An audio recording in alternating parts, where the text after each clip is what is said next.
Tonight, find out how you can help feed the hungry. Plus, learn how you can help at Troy Public Radio. Stay tuned. Troy TrojanVision Nightly News starts now. From the high-definition digital production center on the Troy campus, with news from Troy University locations around the world, this is Troy TrojanVision Nightly News. Hello and welcome to Troy TrojanVision Nightly News for April 7th, 2014. I am Caitlin Crow. And I'm Amanda Ford. Thank you for joining us this evening. Local residents have the chance to help feed the hungry by enjoying a meal themselves. The Pike County Salvation Army will hold their Empty Bowls Luncheon this Friday. The annual event raises money to help support the Salvation Army's local food bank.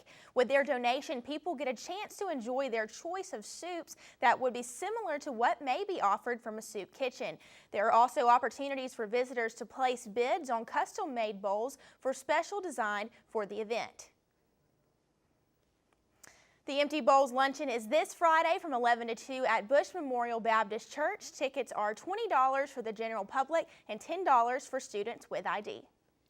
Public radio listeners have a chance to help keep their favorite programs on the air, as Troy University Public Radio is looking for some financial support from its listeners. All this week, Troy University Public Radio is holding their annual Spring Fund Drive. The Fund Drive is a way for listeners to pledge their financial support for the station. The funds raised during the drive will go to help pay the programs aired on the station. However, in addition to the call for help, there will be some added benefits to listeners tuning in this week. It's just this is one time of year that we really there's a lot of work that goes into a pledge drive, but one thing that's really great about it is that we showcase the best in public radio. So I invite listeners to tune in this week because you really are going to get to hear a lot of things that you heard over the past year that you really liked, but also you're going to hear some new things too. If you would like to make a pledge, you can do so by calling the station at 1-800-800-6616. Once again, the fund runs through Saturday. Troy University will be the home of the State Special Olympics for the 8th straight year this May. Organizers are looking for volunteers to help out with this year's festivities. The Special Olympics will be held May 16th through the 18th on the Troy campus and areas around the city. Organizers are looking for people to help out in a number of areas for this year's games. To volunteer, you can contact Herb Reeves at 670-3202 or email specialolympics@troy.edu. Nearly 1,000 athletes are expected to take part in this year's games. Troy University is made up of a variety of people, from students to faculty and staff, and some of those have some interesting stories to tell. And throughout the month of April, we are going to take a look at some of those individuals in our Trojan Profile series. Today, Jamie Lawson introduces us to a Troy University journalism professor who might sound very familiar to local radio listeners. Doc Kirby, a professor at Troy University, has a true passion for teaching broadcast and has a long history with Troy University. 7 years ago, I started working full-time in the Hall School of Journalism and Communication school at Troy University, my alma mater, which was just a dream come true. Doc Kirby, also known as David Kirby, has a true passion, and that is radio technology. He still finds time to do radio and enjoys what technology has done to radio over the years. The technology has always driven broadcast. I mean, we started out with the telegraph, right? And it's been changing ever since, and the technology drives it. And I think the new emphasis on computers is wonderful. I can do stuff. Doing editing on a computer is about 10 times faster than it used to be in the old days on a reel-to-reel machine, like I've got back behind me over my shoulder. That took forever to do editing. Now on a computer, I can zap, zap, zap, and it's just terrific. Kirby thinks radio technology has connected so many people and is such a great benefit for students who want to start out on online radio. The computer allows us a lot more flexibility, a lot more ways that we can increase our reach. You can stream online. You can have radio stations like Wiregrass Student Radio that's strictly online. Not even buying it, which is a lot cheaper than buying an antenna and a transmitter and a studio and everything else. So I think the technology that's available now for broadcasters is a wonderful thing, and I think it's just going to get more and more interesting. It allows more and more people to be involved in it, and I think I think it's exciting to be around when all this revolutionary time in communication is going on. Despite being a very busy man, Kirby still puts lots of passion and time in each of his projects. Jamie Lawson, Troy, TrojanVision News. Keep watching throughout the month of April for more of our Trojan Profile series. And now taking a look at news from around the state. In Center Point, Jefferson County Sheriff's officials are investigating the death of a man who was shot outside an apartment complex in Center Point. Sheriff spokesman Randy Christian says 42-year-old Ricky Jones was upset his wife's 25-year-old cousin was visiting to do laundry Saturday night. Christian says the two began fighting and Jones was eventually shot. In Hayneville, a trial originally scheduled to start Monday in a triple homicide case in Lowndes County has been delayed until fall. Lowndes County Circuit Court Judge Terry Bozeman Lovell postponed the capital murder of Deandra Marquis Lee until October 13th at the request of his defense lawyers, who say they need more time to prepare for the trial. And in Birmingham, police are investigating the death of a beauty shop owner who was found fatally shot inside her store. Lieutenant Sean Edwards says a woman was found inside of Ebony Beauty Supply on 27th Street with a gunshot wound to her chest. She was pronounced dead on the scene.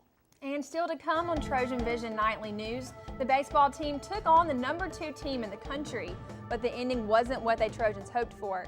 Amy Austin will have the details on that and more when she joins us in sports. Now, Amy Austin joins us with sports. So, Amy, the baseball team and softball teams had a lot of action over the weekend. Can you tell us a little bit how that played out? Well, Amanda, they both were in action. It didn't really turn out exactly how they hoped, but I'll get into the details right now. The #2 team came to town, and Troy just wasn't ready for what hit them. ULL came to town ranked second in the nation and proved just why they are. In a 3-game weekend, the Raging Cajuns defeated Troy in each matchup. ULL scored 37 runs over the weekend while Troy only mustered up 12, which was not the showing head coach Bobby Pierce was hoping for. Disappointed, really. Not to take anything from Lafayette, they came in 27-3, ranked 2 in the country for a reason. They've got an excellent ball club.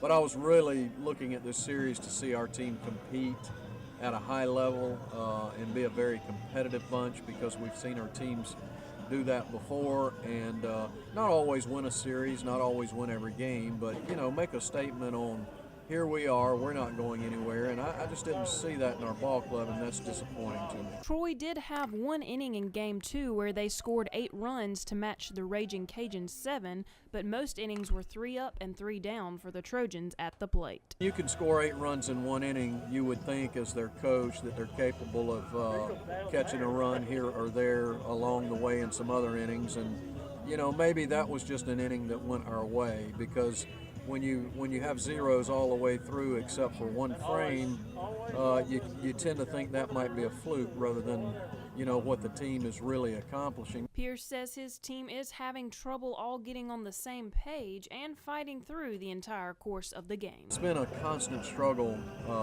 this year to get them all, you know, competitively playing one pitch at a time all the way through a ball game. We've had spurts and bits and pieces, but every team has that. Only the teams that really understand how to play the game mentally tough, how to be strong, you know, play 9 innings and give themselves a real chance to win. We've had a difficult time with that for a period of time. Troy will head to Auburn on Tuesday to take on the Tigers at 6 p.m. And the softball team played 2 of 3 scheduled games against ULM and took tough losses in both games. In Game 1, Troy fell 1-0 in 9 innings. J.C. Afelt pitched over 8 innings, allowing just 3 hits and striking out 5. The Trojans had a chance at scoring in the 5th inning, but Bria Epps was tagged out at the plate. Vanessa Garcia for the Warhawks had a walk-off hit to win the game. Game 2 was another tough loss, this time 4-3 to ULM. Troy scored first in the game with two singles and then scored on wild pitches. The Warhawks would tie the game in the 8th, and Garcia would hit one through the infield to score the winning run. While head coach Melanie Davis was proud of the effort from her team, the games didn't go their way. Unfortunately, we only got to play 2 games due to the weather, and neither one of those went our way. We lost both those in extra innings. I was proud of the effort that the kids put forth, but we just couldn't find a way to get the runs that we needed, you know, to win the ball games. The team will head to Birmingham to face UAB on Thursday at 5 p.m. The women's golf team took on number 22 Iowa State on their last day of the Liz Murphy Classic at the UGA Golf Course. Troy fell 3-1 to Iowa State. Previously in the Classic, Troy defeated Georgia, who is currently ranked 50th in the country. Texas A&M barely defeated Troy in their matchup. Taylor McGraw took the only win for Troy against Iowa State. McGraw would defeat Carmen Vidu 2-1. Troy will prepare for the Sun Belt Conference Championships, which will be held next week in Loxley. After competing at the Northwest Mississippi Community College Rodeo this past weekend, the women's rodeo team took 6th while the men finished in 9th. Kelsey Kinnemer scored 50 for the women in goat tying. Cassandra Smith also got the Trojans points in goat tying. She received 15 points. Morgan Sellers finished 5th in barrel racing to also receive 50 points. The women currently hold a 350-point lead over Southern Arkansas, which puts them at the top of the Ozark region standings. The men's team got 35 points, all from Nelson Wyatt's steer wrestling ride. The track team completed the final day of the Tiger Track Classic and finished with high marks and some season bests. The men's 4x100 relay team placed 3rd. That team is 1st in Sunbelt rankings and 24th in the NCAA. Benjamin Martin placed 5th in the 200-meter dash, while Jordan Landberg came in 8th. Landberg set a new season best with a time of 21.32 seconds. Adria Hill, Sierra King, Tiffany Slater, and Alexis Cobbs participated in the 4x100 meter relay, finishing with a season best of 48.07 seconds.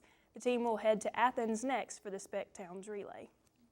So Caitlin, Amanda, not the best weekend for Troy athletics, but we still wish the teams the best of luck as they get back in it this week.